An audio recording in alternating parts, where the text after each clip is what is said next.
Hello and welcome students to Paragon classes. आज हम ये चैप्टर फिनिश करेंगे और इस चैप्टर में जो जो चीज़ें आप पढ़ चुके हैं वो यहाँ साइड में लिस्टेड हैं। ये आप सारा कंप्लीट कर चुके हैं और सिस्टम ऑफ यूनिट्स के बारे में भी, मेजरमेंट्स के बारे में भी आपको सारी जानकारी दे दी गई थी। एसआई सिस्टम में क्या यूनिट्स होती हैं वो सारी जानकारी भी आपके पास है। आज जो लास्ट चीज हम इस चैप्टर में फिनिश करने से पहले सीखने वाले हैं वो ये दोनों पॉइंट्स हैं जो आप देख रहे हो। पॉइंट नंबर 1,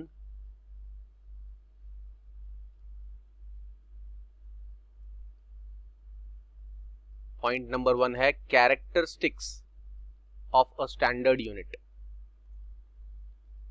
जैसा कि मैंने बच्चों को बताया कि किस क्वांटिटी को, किस फिजिकल क्वांटिटी को किस यूनिट से मेजर करना है, ये सिलेक्ट इंसानों ने किया है, कुछ समझदार इंसानों ने, जिनको आप साइंटिस्ट या फिलोसफर्स ऐसे बोल सकते हो। पुराने जमाने में जब तक बहुत ज़्यादा साइंस में डेवलपमेंट नहीं हुआ था, मेजरमेंट तो तब से चला आ रहा है, आर्किमिडीज और पाइथागोरस के ज़माने से। तो वो इंटेलिजेंट पीपल फिलोसफर्स कहे जाते थे। फिर धीरे धीरे जो आगे साइंस में खोज होती रही और डिस्कवरीज होती रही, तो उन लोगों को, जो समझदार, पढ़े लिखे और साइंस के सारे लॉजिक्स को कोशिश करते थे समझने की, उन्हें साइंटिस्ट कहा जाने लगा। तो उन्होंने फिजिकल क्वांटिटीज को मेजर करने के लिए यूनिट्स को चुना और यूनिट्स को चुनते समय उन्होंने खास ख्याल रखा कि जिस चीज को एज अ यूनिट हम यूज कर रहे हैं, जिस क्वांटिटी को एज अ यूनिट हम यूज कर रहे हैं, उसमें क्या क्या खूबियां होनी चाहिए जिससे कि मेजरमेंट में दिक्कतें ना आए। तो जैसे आप लेंथ के लिए मीटर यूज कर रहे हो, मास के लिए किलोग्राम यूज कर रहे हो, टाइम के लिए सेकंड यूज कर रहे हो, टेम्परेचर के लिए केल्विन यूज कर रहे हो, ऐसा ही सिस्टम में तो इनमें कुछ खूबियां भी तो होंगी कि केल्विन को ही सिलेक्ट किया गया। टेम्परेचर तो और भी यूनिट्स में नापा जाता है, लेकिन एसआई सिस्टम ने इसको ही अच्छा माना। और एसआई से पहले सीजीएस सिस्टम ये सब चलते थे, एमकेएस और इससे पहले के सारे। तो फाइनली क्या क्या खूबियां होनी चाहिए एक अच्छे सिस्टम में, वो आपको पढ़ाई जाएंगी। कैरेक्टरिस्टिक यानी उसकी प्रॉपर्टीज या उसकी क्वालिटीज कह सकते हैं। और उसके बाद ये बताया जाएगा कि इन सारों के मुकाबले एसआई सिस्टम को क्यों प्रीफर किया गया, क्या उसमें वो सारी खूबियां थी जो एक अच्छे सिस्टम ऑफ यूनिट्स में होनी चाहिए। तो चलते हैं हम अपने पहले टॉपिक की तरफ, आज के पहले टॉपिक की तरफ, जिसका नाम है characteristics of a standard unit.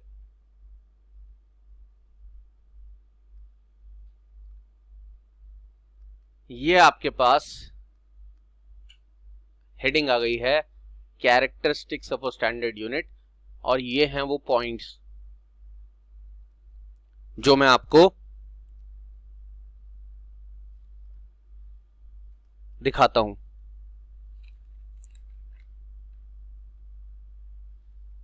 In points में बातें कही गई हैं वो आपको एक्सप्लेन कर दी जाएंगी। और ये क्वेश्चन भी आपके स्कूल के एग्जाम में पूछा जा सकता है कि what are the characteristics of a standard unit. जिस यूनिट को आप चूज कर रहे हो मेजरमेंट करने के लिए, उसमें क्या क्या खूबियां होनी चाहिए। जैसे लेंथ के लिए आप मीटर यूज कर रहे हो, तो उसमें ऐसी क्या क्या खूबी होनी चाहिए। तो पहला आप पॉइंट देख रहे हैं, first point, it should be well defined. इस पॉइंट का मीनिंग है कि जैसे मैं मीटर का ही एग्जांपल लेके बताता हूं कि अगर आप मीटर यूज कर रहे हो तो 1 मीटर कितना होता है वो हमें पता होना चाहिए कि इतने डिस्टेंस को 1 मीटर कहते हैं। वेल डिफाइंड, अच्छी तरह पता होना चाहिए। ऐसे नहीं कि कोई भी रॉड उठा लिया और बोल दिया ये यूनिट है। तो आपको बहुत शॉर्टकट में अगर बताना हो कि 1 मीटर क्या होता है, बोलते हैं 100 सेंटीमीटर्स मिलाकर 1 मीटर बनता है, क्योंकि मीटर से पहले की सीजीएस यूनिट सेंटीमीटर थी। या एक मीटर रॉड लेकर आप बता सकते हो कि इतनी लंबी रॉड को, इसकी लंबाई इतनी है, वो जो मीटर रॉड आप दिखाओगे इसको 1 मीटर कहा जाता है। और हर यूनिट का एक प्रॉपर डेफिनेशन है। इसी तरह से मैं एक छोटा सा एग्जांपल दे देता हूं बच्चों को, और अच्छा, जिससे और अच्छा समझ में आएगा। जैसे आप फोर्स के लिए न्यूटन यूज करते हो यूनिट, तो आपको पता होना चाहिए 1 न्यूटन कितना होता है, यानी उसका डेफिनेशन क्या है, कितने फोर्स को आप 1 न्यूटन कहोगे। तो ये आपको इस क्लास में भी काफी डिटेल में पढ़ाया जाएगा, लेकिन 9th क्लास में भी बताया गया होगा कि अगर आपके पास 1 kg का कोई बॉडी है और आपने उस पर फोर्स लगाया और वो चल पड़ा एक्सेलरेशन से, कितने, 1 मीटर पर सेकेंड स्क्वायर, तो इस फोर्स को 1 न्यूटन कहा जाएगा। यानी डेफिनेशन के मुताबिक 1 न्यूटन वो फोर्स है जो 1 kg की बॉडी पर अप्लाई करने से उसमें 1 मीटर पर सेकेंड स्क्वायर का एक्सेलरेशन प्रोड्यूस कर सकता है या करता है। जिन बच्चों ने 10th क्लास में ओम्स लॉ पढ़ा है, उस ओम्स लॉ में आपको एक फॉर्मूला पढ़ाया गया था, देखा है ये फॉर्मूला बच्चों ने। इस फॉर्मूले के बाद आपको ये पढ़ाया गया था कि R is equal to V upon I, और उसके बाद आपसे कहा गया था कि R रेजिस्टेंस है और उसका यूनिट ओम होता है।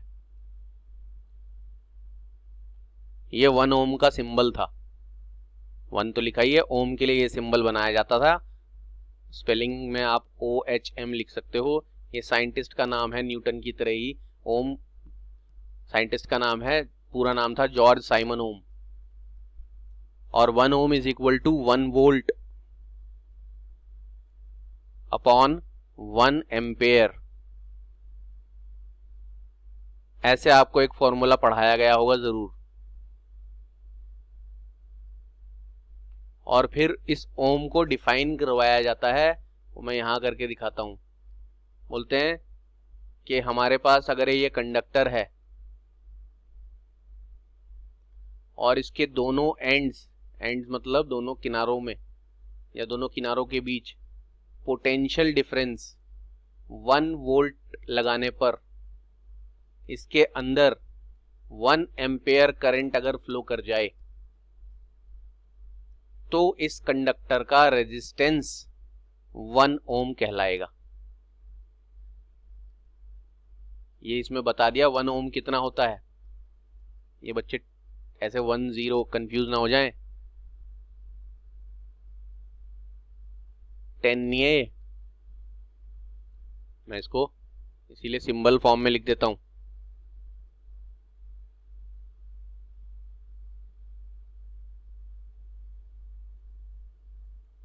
वन ओम कितना होता है कि उस कंडक्टर का रेजिस्टेंस 1 ओम है, या 1 ओम उतना रेजिस्टेंस होता है जब किसी कंडक्टर में 1 वोल्ट का पोटेंशियल डिफरेंस लगाने से 1 एम्पेयर का करंट फ्लो कर जाए।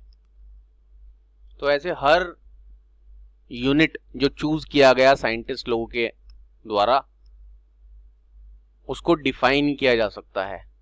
स्टैंडर्ड यूनिट वही होता है। ओम को स्टैंडर्ड यूनिट लेने का, या न्यूटन को स्टैंडर्ड यूनिट लेने का, फोर्स के लिए न्यूटन को और रेजिस्टेंस के लिए ओम को, करंट के लिए एम्पेयर को स्टैंडर्ड यूनिट लेने का रीजन ये है कि इनके बारे में पूरी जानकारी मिल सकती है, उनकी डेफिनेशन यानी वो क्या होते हैं उनको कैसे डिफाइन किया जाता है, ये सारी जानकारी मिल सकती है।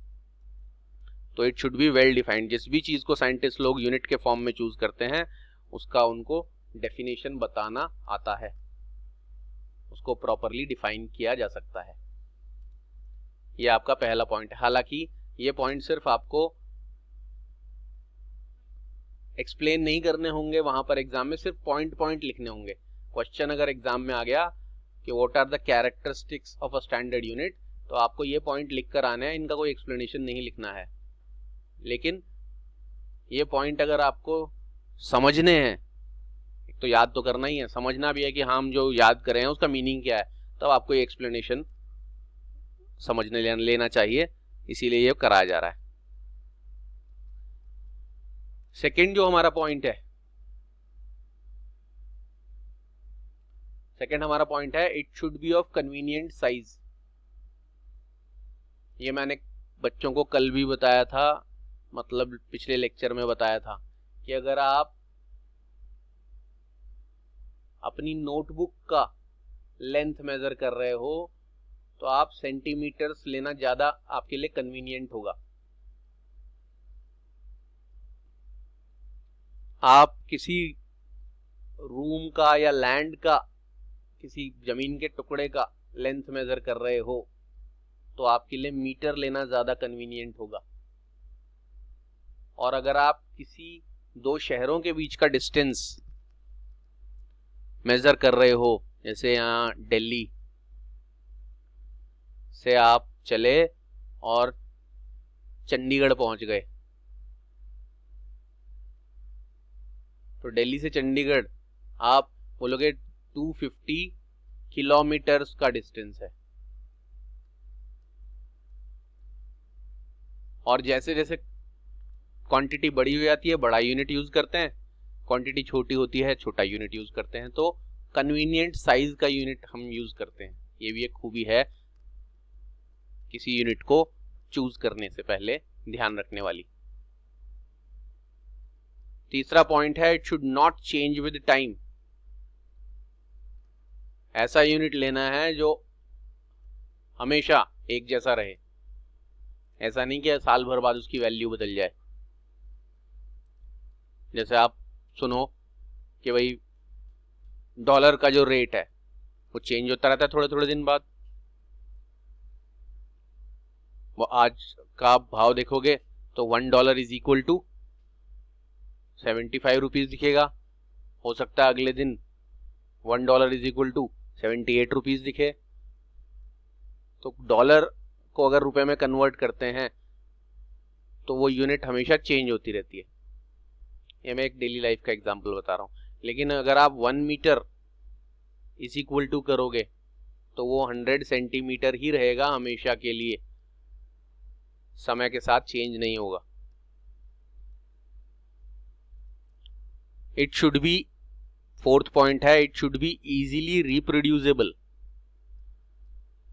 उसको आसानी से कन्वर्ट किया जा सके या दोबारा से ऑब्टेन किया जा सके। कि आपने कोई बड़ी लेंथ मीटर्स में मेजर की, उसको सेंटीमीटर में चेंज किया, तो वापस सेंटीमीटर से मीटर में आप जब मर्जी चेंज कर सकते हो,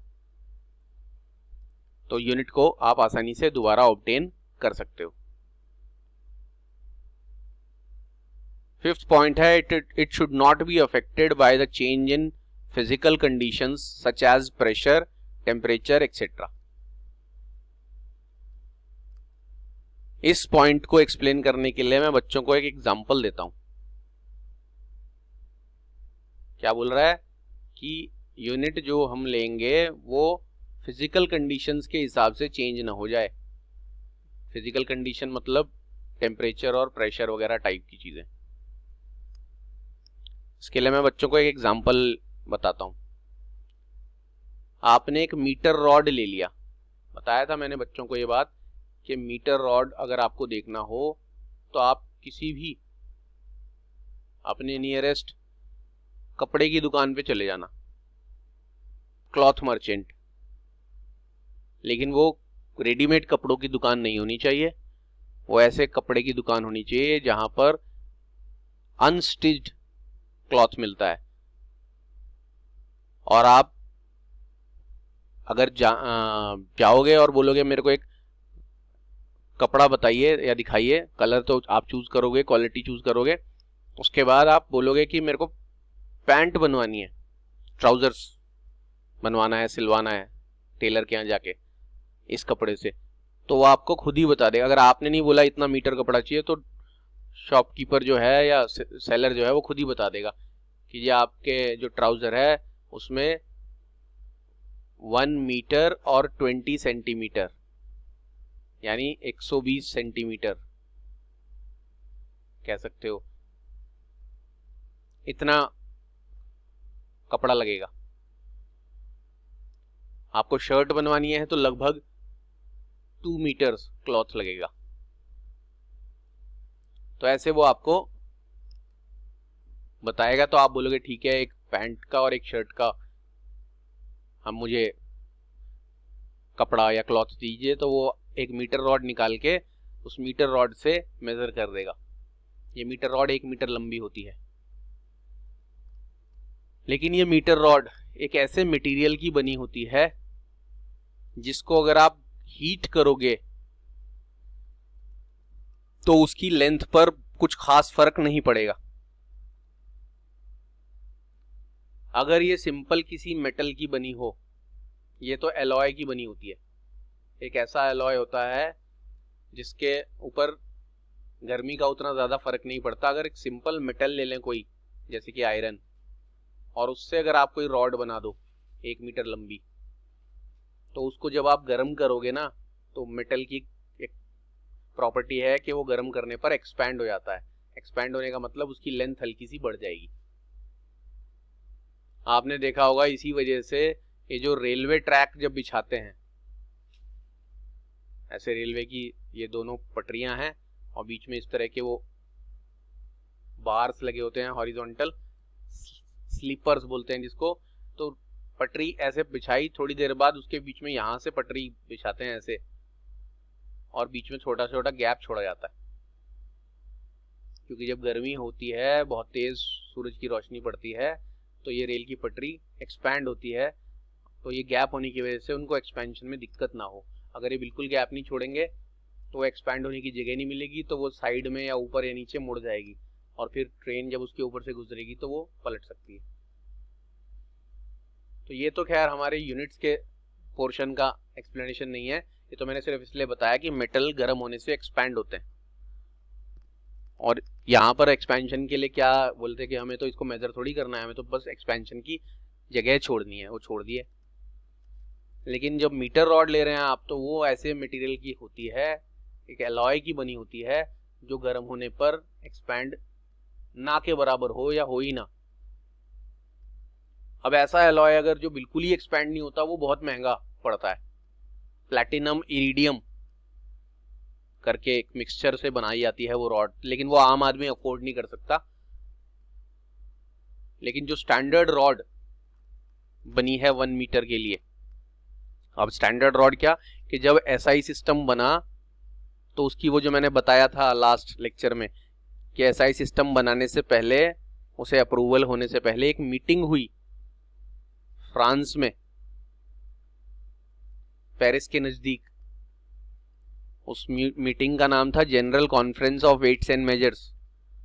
और उस मीटिंग के बाद एक बाकायदा म्यूजियम बनाया गया, जहां पर सारे वो मेजरिंग इंस्ट्रूमेंट्स एसआई सिस्टम में जो यूज होने वाले हैं वो रखे गए।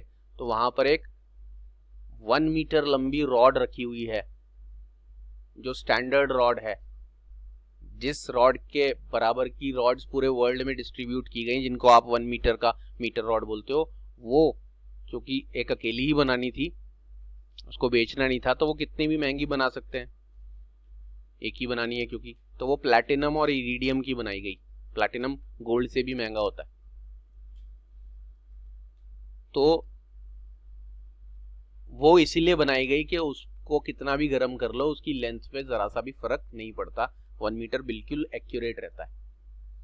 लेकिन डेली लाइफ में उतना एक्यूरेसी नहीं चाहिए होता, 1-2 सेंटीमीटर का फर्क पड़ भी जाए तो इतना कपड़े में कोई ज़्यादा कुछ फर्क नहीं पड़ता, इसलिए बनाते तो फिर भी अच्छे वाले एलॉय की हैं वो मीटर रॉड, उसमें रस्टिंग वगैरह कुछ नहीं होती, लेकिन हाँ प्योर मेटल के मुकाबले उसका एक्सपेंशन ना के बराबर होता है। तो फिजिकल कंडीशंस चेंज होने से उसकी लंबाई पर कोई असर नहीं पड़ता। ये भी एक कैरेक्टरिस्टिक होती है एक स्टैंडर्ड यूनिट की। उसके बाद जो हमारा अगला पॉइंट आता है वो तो आप पहले भी सुन चुके हो। 6 पॉइंट को गौर से देखो, पहले से हटा देते हैं, बच्चों का ध्यान इरेजर पर रहेगा। 6 पॉइंट कहीं दिक्कत ना हो जाए, तो मैं 6 पॉइंट पर वापस आता हूं। 6 पॉइंट को देखें, ये रहा 6 point. It should B internationally acceptable. ये पॉइंट तो हो गया हमारा कि फिजिकल कंडीशंस के हिसाब से चेंज नहीं होनी चाहिए, इंटरनेशनली एक्सेप्टेबल। जैसा कि कल भी यानी लास्ट लेक्चर में हमारी बात हुई कि यूनिट जो है वो पहले फ्रांस में अलग सिस्टम चलता था और ब्रिटिश लोगों का अलग सिस्टम चलता था, और बाकी और भी वर्ल्ड में कंट्रीज में सिस्टम चलते थे, वो इतने पॉपुलर नहीं हुए। फ्रांस का सिस्टम पॉपुलर इसलिए हुआ, सीजीएस और एमकेएस, क्योंकि वो काफी अच्छा सिस्टम था, उसमें सारी खूबियां थी। लेकिन ब्रिटिश सिस्टम में वो सारी खूबियां न होने के बावजूद वो पॉपुलर हुआ, क्योंकि ब्रिटिश लोगों ने पूरे वर्ल्ड में राज किया। कॉलोनीज थी, इंडिया भी उनमें से एक था। 200 साल इंडिया ब्रिटिश की कॉलोनी यानी उनका गुलाम बन के रहा। ये सबको पता होगा। आज़ादी की लड़ाई, 15 अगस्त आने वाला है, इंडिपेंडेंस डे 15 अगस्त 1947 को जब हम इंडिपेंडेंट हुए तो हम किससे आज़ाद हुए थे? ब्रिटिश लोगों से, जो 200 साल तक यहाँ पर रहे, और ऐसे इंडिया जैसी बहुत सारी कंट्रीज है। तो जो राज करता है उसका यूनिट वहाँ चलता ही है, इसलिए ब्रिटिश लोगों का बनाया गया फुट, पाउंड और सेकेंड्स वाला एफपीएस सिस्टम यहाँ चला। हालांकि उसमें इतनी खूबियां नहीं थी। ऐसे हर कंट्री में अपने छोटे मोटे अंदर सिस्टम चलते रहे, लेकिन कोई भी सिस्टम इंटरनेशनली एक्सेप्ट नहीं किया गया था। ऐसा ही सिस्टम जब बना तो उसका नाम ही सिस्टम इंटरनेशनल रखा गया, क्योंकि उसे सारी कंट्रीज ने एक्सेप्ट किया, क्योंकि सारी कंट्रीज के लोगों को बुलाकर मीटिंग करके बनाया गया था। जिन सारी यूनिट्स पर सब लोग एग्री हुए वो एसआई सिस्टम में ले ली गई सारी खूबियों के साथ। तो आखिरी पॉइंट है, it should be easily accessible. बाकी सब तो पता है, इट शुड बी इजीली, आसानी से। एक्सेसिबल का मतलब भी आपको पता है। आप किसी भी चीज को एक्सेस करते हो जब, यानी आप उसको ऑब्टेन कर रहे हो, आप उसको यूज कर रहे हो। जैसे आप इस समय अगर ये लेक्चर अपने मोबाइल पर देख रहे हो तो आप इंटरनेट एक्सेस कर रहे हो, ये लेक्चर एक्सेस कर रहे हो, डेटा एक्सेस कर रहे हो। तो अब वो इजीली है या नहीं वो तो मुझे नहीं पता, लेकिन यूनिट के बारे में कहा जाता है कि उसको प्राप्त करना यानी उसको एक्सेस करना, उसको यूज करना आसान होना चाहिए। जैसे 1 मीटर को आपने चूज किया तो मीटर रॉड आपको आसानी से मार्केट में मिल जानी चाहिए कि हर आदमी यूज कर सके, ऐसा नहीं उसके लिए फ्रांस जाना पड़े। तो it should be easily accessible, ये भी एक अच्छे यूनिट की कैरेक्टरिस्टिक्स में से एक है। तो आपको एक्सप्लेन तो काफी डिटेल में कर दिया है, जिसकी एग्जाम में लिखने की जरूरत तो भले ही नहीं है, लेकिन आप सिर्फ एग्जाम पास करने के लिए नहीं पढ़ रहे हो, ये ऐसा मैं उम्मीद करता हूँ। आप नॉलेज गेन करने के लिए पढ़ रहे हो, क्योंकि जो लोग सिर्फ एग्जाम पास करते हैं वो आगे जाके उस चीज का यूज नहीं कर पाते। जो एग्जाम पास करने के साथ साथ नॉलेज भी गेन कर लेते हैं, वो उस नॉलेज का ही अच्छा यूज कर पाते हैं। तो आपको इन सारे पॉइंट्स का मीनिंग पता होना चाहिए, जस्ट आपकी नॉलेज को एनहांस करने के लिए। बाकी पॉइंट्स याद करना है, और ये क्वेश्चन आ जाए describe the characteristics of a standard unit, तो आपको ये पॉइंट सारे लिख कर आ जाने हैं। उसके बाद हम अपने अगले पार्ट पर चलते हैं, जो आज का आखिरी पार्ट है और इस चैप्टर का भी फिनिशिंग पॉइंट है। Advantages of SI system. ये आप लोगों का टाइम बचाने के लिए मैंने पहले ही लिख लिया है, इसीलिए सारा फीड कर लिया है डेटा इसमें, जिससे बस आपको उनका एक्सप्लेनेशन आए। क्योंकि अब इसके बाद थ्योरी जो ये बोरिंग सा लगता है बच्चों को, सबको नहीं, कुछ बच्चों को मुझे कहते हैं कि जी ये यूनिट्स के बारे में क्यों, लेकिन इसलिए पढ़ाया जा रहा है कि आप उसको, यूनिट सिलेबस में है और इसके ऊपर क्वेश्चंस भी आते हैं आपके होम एग्जामिनेशन में भी और आपके एंट्रेंस एग्जामिनेशन में भी। यूनिट से रिलेटेड एक दो क्वेश्चन हर एंट्रेंस एग्जाम में आते ही हैं, तो इसलिए आपको जानकारी तो होनी चाहिए। बहुत सारी चीजें आपको पढ़नी पड़ती हैं ऐसी। अब इसके बाद जो चैप्टर शुरू होगा उसमें फिर आपका प्रॉपर थ्योरेटिकल छोड़ के आपका वैसा करने वाला, क्वेश्चन करने वाला, न्यूमेरिकल्स करने वाला और बाकी सारी चीजें फिर इसकी शुरू हो जाएंगी।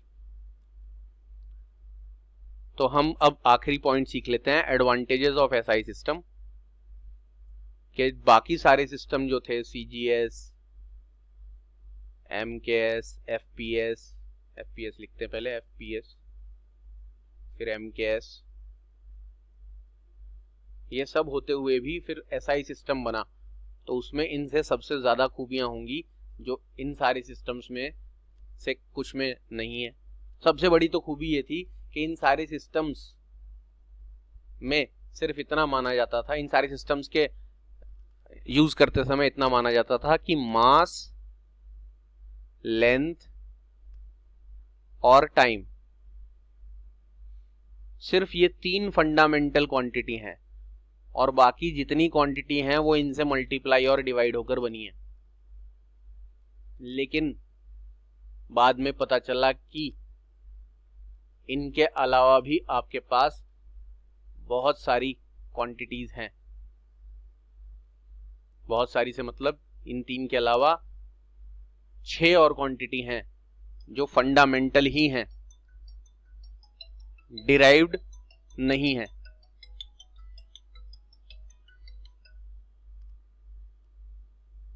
वो आपको दिखा देता हूं मैं फिर से एक बार। ये आ गया, लेंथ, मास, टाइम के अलावा आपका टेम्परेचर जो केल्विन में नापा जाता है, इलेक्ट्रिक करंट जो एम्पेयर में नापा जाता है, luminous intensity, quantity of matter, plane angle, solid angle, ये भी फंडामेंटल क्वांटिटीज हैं। ठीक है जी। तो सबसे पहली खास बात ये हुई कि एसआई सिस्टम बनने पर फंडामेंटल क्वांटिटीज और इंक्लूड हो गई। अगर यही सिस्टम यूज करते रहते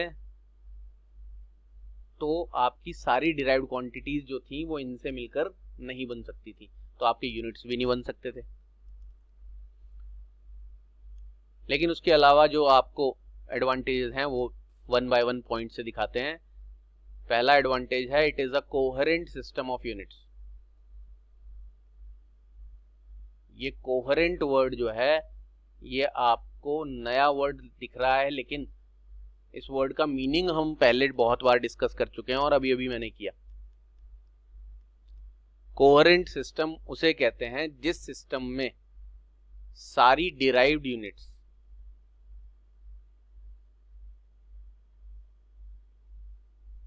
बन जाएं, किससे? फंडामेंटल से। फंडामेंटल यूनिट्स को मल्टीप्लाई या डिवाइड करके सारी डिराइव्ड यूनिट्स बन जानी चाहिए। जैसा कि मैंने बताया, फोर्स या किसी भी चीज की यूनिट अगर आप बनाना चाहते हो तो पहले उसका फॉर्मूला लिख लो और उस फॉर्मूले को ब्रेकअप करो, तब तक जब तक कि फंडामेंटल ना आ जाए।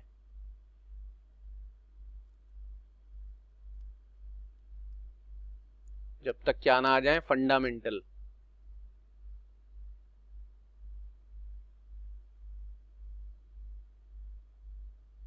ये कई बार कराया जा चुका है कि फोर्स को बोलते हैं मास इंटू एक्सेलरेशन, मास तो फंडामेंटल है ही, एक्सेलरेशन को बोलते हैं velocity upon time, time fundamental है उसे साइड में लिख दिया, वेलोसिटी के लिए फिर से लिख दिया डिस्टेंस अपॉन टाइम।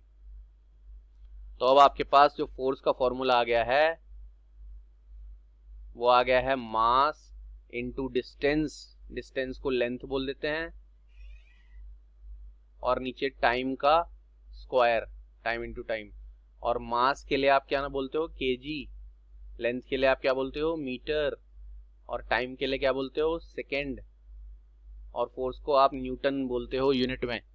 तो ये फोर्स की यूनिट न्यूटन है, जो मास की यूनिट केजी, लेंथ की यूनिट मीटर, इनको मल्टीप्लाई करके और डिवाइड करके टाइम की यूनिट से स्क्वायर से, टाइम की यूनिट के स्क्वायर से डिवाइड करके आ गई।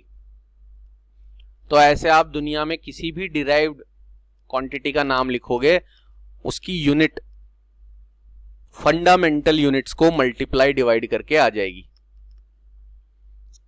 ऐसा एसआई सिस्टम में क्वालिटी है, और ऐसा जिस भी सिस्टम में क्वालिटी होती है उसे कहते हैं कोहेरेंट सिस्टम ऑफ यूनिट।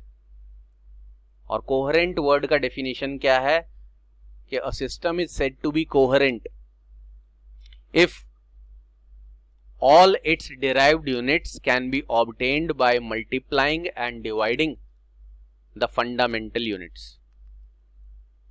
और उसमें कुछ भी और एक्स्ट्रा फैक्टर ऐड नहीं करना पड़ता, यानी और कुछ नहीं मिलाना पड़ता। यानी हिंदी में इसका आसान भाषा में मतलब यह है कि हर उस सिस्टम को कोहेरेंट कहा जाएगा, हर उस सिस्टम को कोहेरेंट कहा जाएगा जिसमें सारी डिराइव्ड यूनिट्स फंडामेंटल यूनिट से ही मल्टीप्लाई डिवाइड होकर बन जाएं बिना किसी दिक्कत के। तो कोहेरेंट वर्ड का मीनिंग आपको समझ में आ गया है, और एसआई सिस्टम की खूबी है कि वो कोहेरेंट है। एसआई सिस्टम इज कोहेरेंट, उसमें हर डिराइव्ड यूनिट फंडामेंटल को मल्टीप्लाई डिवाइड होके बन जाती है, जिसका मैंने आपको एग्जाम्पल बताया।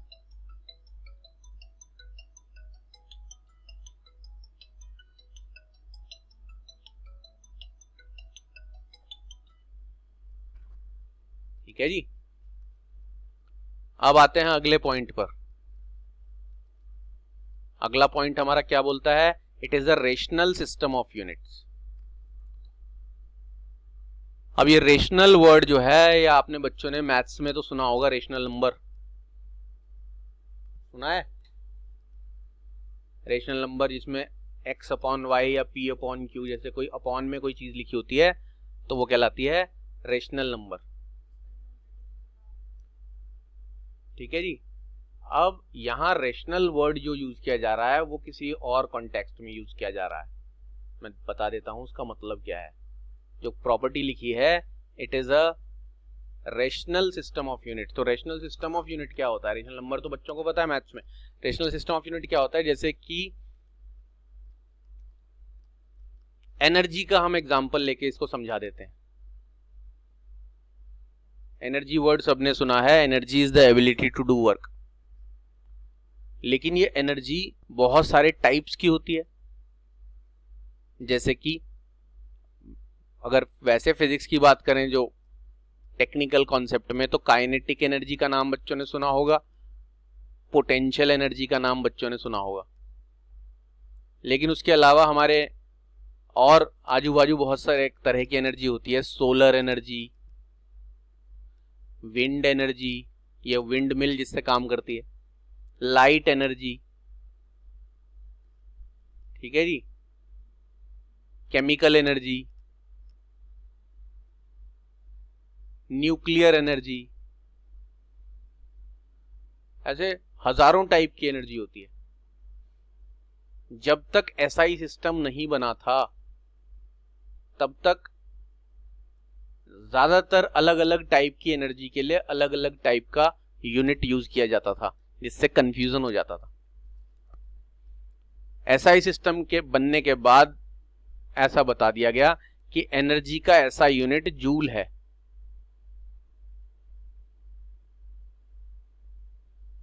और एनर्जी किसी भी टाइप की हो, जूल में ही नापी जाएगी। यानी रेशनल सिस्टम ऑफ यूनिट वो सिस्टम होता है जिसमें एक पर्टिकुलर क्वांटिटी का एक ही यूनिट होता है, चाहे उसके टाइप्स कितने भी सारे हों। इससे आसानी हो जाती है क्योंकि आपको एक ही यूनिट याद रखना है उस पर्टिकुलर क्वांटिटी के लिए, वरना पहले कितनी दिक्कत है कि हर टाइप की एनर्जी का अलग यूनिट है, तो इससे आपके बर्डन बहुत बढ़ जाता था। तो ऐसा ही सिस्टम आने के बाद ये बर्डन कम हो गया कि एक नाम अगर किसी क्वांटिटी का है उसके टाइप्स कितने भी हों, टाइप से फर्क नहीं, टाइप कोई भी हो यूनिट एक ही होगा। तो ऐसा सिस्टम जिसमें ये खूबी होती है, ये एडवांटेज ही एक तरह का फायदा है, हमारा इतना सारा एफर्ट बच जाता है, उससे हमारे बर्डन बच जाता है। तो इसलिए रेशनल सिस्टम ऑफ यूनिट उसे कहते हैं जिसमें एक क्वांटिटी का एक ही यूनिट होता है, अलग उस क्वांटिटी के 1000 टाइप भी हो, हर टाइप का अलग अलग यूनिट नहीं होता, जिससे हमारा काम आसान हो जाता है। तो रैशनल का मतलब भी बच्चों को समझ में आ गया। अगला जो पॉइंट है वो भी बड़ा इंपॉर्टेंट है। अगले पॉइंट में थर्ड पॉइंट को पढ़ें जरा, क्या लिखा है, it is a metric system. अब सिस्टम वर्ड आपने सुन रखा है भाई, SI system, CGS system, FPS system वगैरह वगैरह, ये मेट्रिक सिस्टम आपने नहीं सुना। तो पहले आपको इसी का मीनिंग बताता हूं मैं।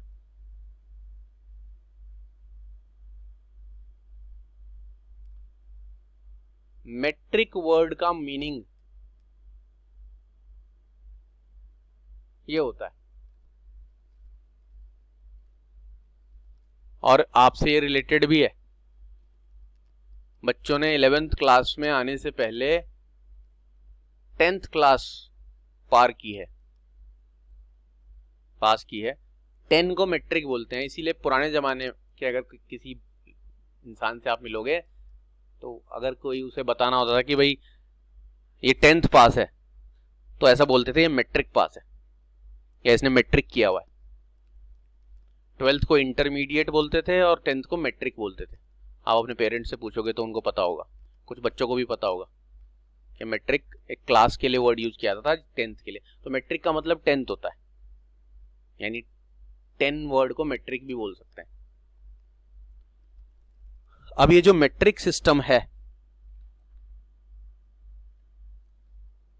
इसका मतलब ये है कि जैसे आप बोलते हो 1 किलोमीटर अगर कोई डिस्टेंस है, उसको अगर आपने मीटर्स में बदलना है तो आप उसे 1000 से मल्टीप्लाई कर सकते हो, और 1000 को आप 10 की पावर 3 लिख सकते हो।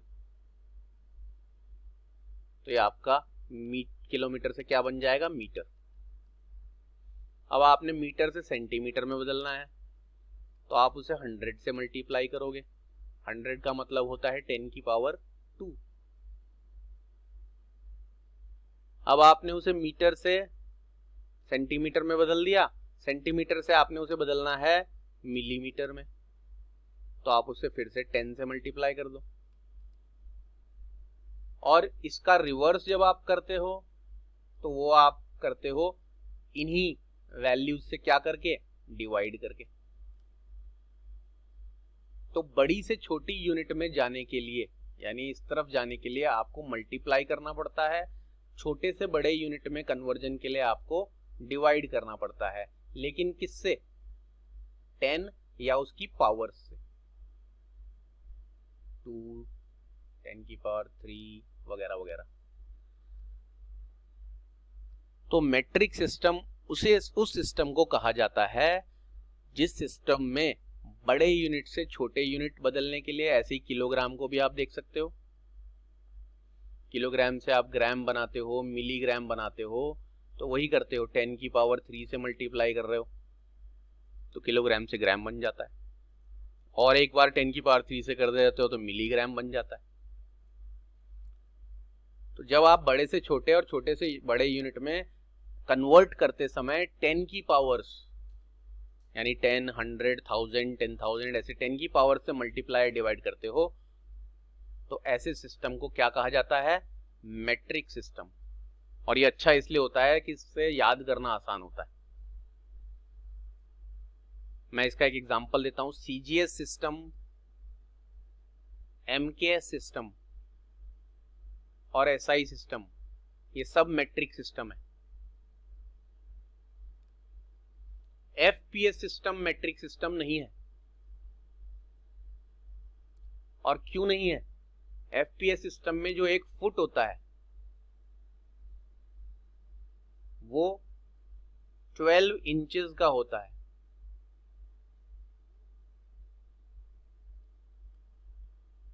तो यानी एक फुट से इंचेस में बदलने के लिए आपको 12 से मल्टीप्लाई करना पड़ेगा। एक फुट को सेंटीमीटर में बदलने के लिए आपको 30 से मल्टीप्लाई करना पड़ेगा। एक फुट को अगर सेंटीमीटर में बदले तो एक फुट 30 सेंटीमीटर के बराबर होता है और 12 इंचेस के बराबर। तो इसमें 10 का फैक्टर नहीं है, तो इसलिए ये नंबर्स आपको याद रखने पड़ते हैं। तो एफपीएस सिस्टम मैट्रिक सिस्टम नहीं है, ये सारे मैट्रिक सिस्टम हैं। और ये मैट्रिक सिस्टम होना एक अच्छी क्वालिटी मानी जाती है क्योंकि इससे कन्वर्जन इजी होता है। तो मैट्रिक सिस्टम का मतलब भी बच्चे समझ गए हैं। इट इज, फोर्थ पॉइंट है, it is closely related to CGS system. अब ये सीजीएस सिस्टम तो आपको पहले भी बताया जा चुका है, सबसे पुराना सिस्टम है इन सारों में से, जो कि फ्रांस में डेवलप किया गया, सेंटीमीटर, ग्राम्स और सेकंड। और उस जमाने की सारी रिसर्चेस वगैरह सब इसी सिस्टम में हुई। तो उस टाइम की कोई भी आपको बुक वगैरह पढ़ने को मिले तो उसमें ये सिस्टम यूज किया गया होगा मेजरमेंट के लिए। लेकिन अब आप आज की तारीख में उसे यूज करोगे तो आपको सीजीएस से उस यूनिट को कन्वर्ट करना होगा काय में, एसआई में। तो कन्वर्जन आसान बनाने के लिए ये भी एक अच्छी एडवांटेज है एसआई यूज करने की कि वो सीजीएस से क्लोजली रिलेटेड है, यानी उससे सीजीएस यूनिट से एसआई यूनिट में कन्वर्ट करना उतना मुश्किल नहीं है, आसान है। ये भी एसआई सिस्टम की एक अच्छी क्वालिटी मानी जाती है। और आखिरी जो पॉइंट है वो तो आप सबको बहुत बार बताया जा चुका है, it is internationally accepted system of units. इससे पहले वर्ल्ड में कोई भी सिस्टम को इतना ज्यादा पूरे वर्ल्ड में एक्सेप्ट नहीं किया गया था। एसआई सिस्टम पूरे वर्ल्ड में हर कंट्री ने एक्सेप्ट किया है। सब लोग ये मानते हैं कि इंटरनेशनली ये सिस्टम सबको यूज करना चाहिए और सबसे अच्छा सिस्टम है, क्योंकि वही बताया था ये सिस्टम पूरे वर्ल्ड के साइंटिस्टों की कॉन्फ्रेंस के बाद डेवलप किया गया था या डिसाइड किया गया था कहना चाहिए। और जो चीज़ पूरे वर्ल्ड में एक्सेप्टेबल है उसका यही फायदा है कि आप एक कंट्री से दूसरे कंट्री में जाते हैं या दूसरे कंट्री के लिखे हुए किसी साइंटिस्ट की किताब पढ़ते हैं, दूसरे कंट्री में पब्लिश्ड की कोई साइंस की किताब पढ़ते हैं, तो उसमें आपको यूनिट्स के कन्वर्जन का कंफ्यूजन नहीं होता है। अगर वो किताब एसआई सिस्टम में लिखी है तो पूरे वर्ल्ड में उसको एक्सेप्टेबल माना जाता है। ये सारे पॉइंट्स भी आपको याद होने चाहिए। अगला क्वेश्चन ये भी आ सकता है कैरेक्टरिस्टिक्स ऑफ एसआई यूनिट के अलावा कि what are the advantages, question सुन लें, what are the advantages of using SI system. तो आपको ये सारे पॉइंट्स लिख कर आने हैं। इनमें ये जो वर्ड्स थे इनके मीनिंग मैंने आपको बता दिए हैं। कोहेरेंट का मीनिंग बता दिया, रेशनल का मीनिंग बता दिया, मेट्रिक सिस्टम का मीनिंग बता दिया। ये 3 नए वर्ड थे। नोट्स जो आपके पास इस चैप्टर के पहुंच चुके हैं उनमें भी ये मीनिंग लिखे हुए हैं। इन वर्ड्स के मीनिंग, डेफिनेशंस लिखी हुई हैं कि मेट्रिक का मतलब क्या होता है, रेशनल का मतलब क्या होता है, कोहेरेंट का मतलब क्या होता है। और अगर फिर भी किसी बच्चे को किसी टॉपिक में दिक्कत आती है तो वो मुझे कॉल कर सकते हैं फ्रैंकली किसी भी समय। तो अब हमारा ये फर्स्ट चैप्टर जो है यहां पर फिनिश होता है, system of units. Next lecture में हम नया चैप्टर शुरू करेंगे। आपका काम है इन सारे लेक्चर्स को प्रॉपरली वॉच करें और कोई डिफिकल्टी आए तो मुझसे कंसल्ट कर लें और नोट्स अपने कंप्लीट कर लें और जो जो क्वेश्चन बताए हैं उनको याद रखें। नए चैप्टर के साथ नए लेक्चर में मुलाकात होगी। तब तक के लिए goodbye and take care.